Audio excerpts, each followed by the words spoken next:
Welcome, New York Giants Nation.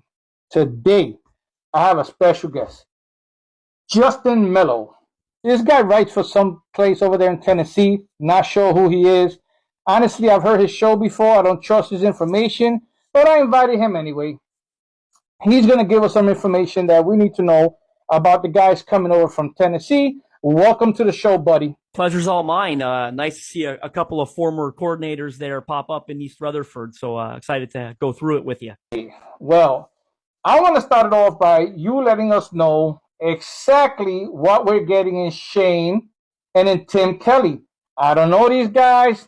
I'm not really trusting your information, but shoot some information our way.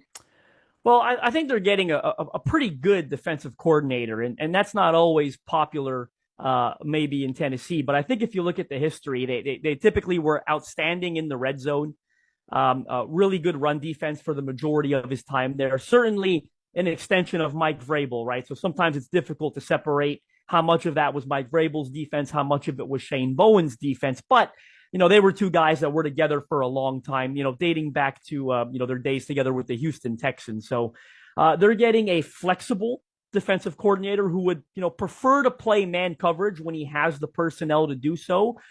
Typically had a good weekly game plan when they were going up against good opponents. You look at when they would play the Buffalo Bills or Baltimore or the Kansas City Chiefs, for example, two of the better teams in the league who were two common opponents of the Titans in recent years. A lot of cover two, kind of force those quarterbacks to nickel and dime and try to protect against the big play.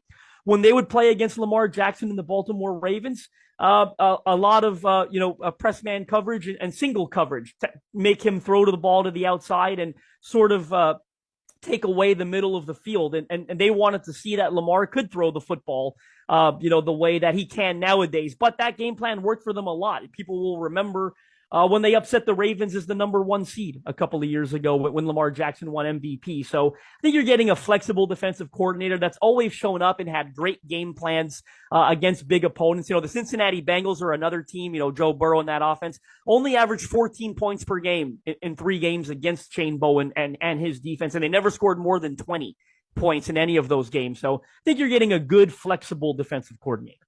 Well, there you have it.